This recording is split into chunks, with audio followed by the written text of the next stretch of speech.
Hello বন্ধুরা, welcome back to my channel Koushik আদারে রাখি। আশা করি আপনারা সকলে খুব ভালো আছেন, আমরাও খুব ভালো আছি। তো আজকে ব্লগটা শুরু করেছি বিকেলবেলার দিক থেকে। তো আজকে তোমাদের দাদাভাইয়ের ছুটি, তো আমি ওর কাছে আবদার করলাম যে এখানে একটা মেলা হচ্ছে, নিয়ে যাবে? তো ও বললো চলো তাহলে। তো বলেছি জায়গাটা কোথায় জানি না। তো খুঁজে খুঁজে ফাইনালি আমরা জায়গাটায় পৌঁছেছি। তো তখনও দেখছি মেলাটা ঠিকঠাকভাবে শুরু হয়নি।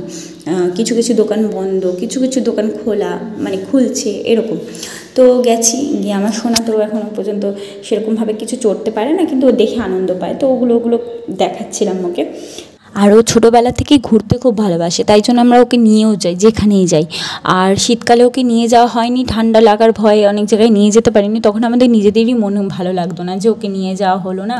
ও একটু লাইটিং দেখতে ভালোবাসে, এইগুলো। আর এখানে নিয়ে গেছি, দেখো এখানে কিছু কিছু দোকান খুলেছে, আবার খোলেনি, তোমাদের যেটা বললাম। তো খুলছিল, এরকম হচ্ছিলো। তো আমরা একটুখানি ঘোরাঘুরি করার পর তোমার দাদাভাইকে বললাম চলো আমরা বাড়ির দিকে যাই। আর এখানে একটা স্টেজও করেছিল, মনে হচ্ছিলো কোনো প্রোগ্রাম হবে। তো তখনও শুরু হয়নি। এই মেলাটার নামটা ভারী সুন্দর, বৈশাখী, হচ্ছে বৈশাখ মাসে যেহেতু এই মেলাটা হয়, তাই জন্য নাম বৈশাখী। আর এই মেলাটা একটা স্কুল মাঠের মধ্যে হচ্ছিল। তো আমরা ফাইনালি ওখান থেকে বেরিয়ে একটা খাবারের দোকানে গেলাম।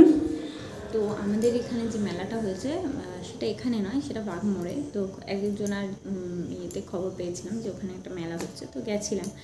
তো খালি ছিল, খুব একটা ভিড় ছিল না, মেলাটা সবে শুরু হচ্ছিল। আর প্রোগ্রামও হবে এরকম, কিন্তু রাত করলে তো হবে না, যেহেতু অনেক ছোটো, আর অনেকটা দূর আসতে হবে আমাদের। তো বেশি কিছু কিনিনি, একটা কিনেছি একটা হেয়ার ব্যান্ড মনার জন্য, বেশ ভালো লাগলো আমার দেখে। তো ওর জন্য এটা কিনেছি। আর আমি দুটো কানের কিনেছি, আমার এই কানেরগুলো পরতে খুব ভালো লাগে। এরা এই একটা কালার, আর এরই এই একটা কালার কিনেছি। আর এই কানেরগুলো আমার পরতে খুব ভালো লাগে, তো দেখলাম ভালো লাগলো বেশ, তাই কিনে নিলাম। আর একটা মগ কিনেছি, কারণ ছোটো মগ খুঁজছিলাম, অনেক জায়গায় আমরা খুঁজেছি ছোটো মগ, কিন্তু পাইনি। যেই সাইজটা আমরা সোনা তুলতে পারবো ওই সাইজটা আমরা পাইনি। তো মেলায় গিয়ে দেখলাম ওই সাইজটা আছে, তো আমি বললাম কি নিয়ে নিই। কারণ মনার মগটা বড়, তো ও না তুলে স্নান করতে চায়, কিন্তু যেহেতু বড় ওই জন্য পারে না। তো এটাই ওর সুবিধা হবে।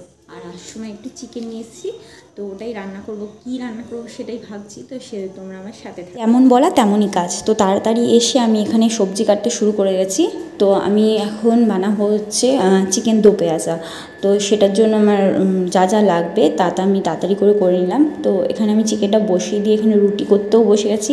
আর কালকে সকালের জন্য আমি আটাটা রাতেরবেলায় মেখে রাখি, যাতে সকালবেলা আমার তাড়াহুড়ো না থাকে, কারণ সোনাকে টাইম মতন খাওয়াতে হবে। আর আমাদের সমস্ত কাজ করার পর আমি ঘরটাকে একবার ঝাড় দিয়ে দিই রাতেরবেলা। তো সব কিছু করার পর দাদাভাই আর আমি খেতে বসলাম। সোনাকেও খাওয়ানো হয়ে গেছিলো, আর বাপ্পি মামনিও খেয়ে নিয়েছিল। তো আজকের মতন ব্লগটা এইটুকু। আবার আসবো নতুন একটা ব্লগ নিয়ে, ততক্ষণ ভালো থাকবেন, সুস্থ থাকবেন, এইভাবেই আমাকে সাপোর্ট করবেন।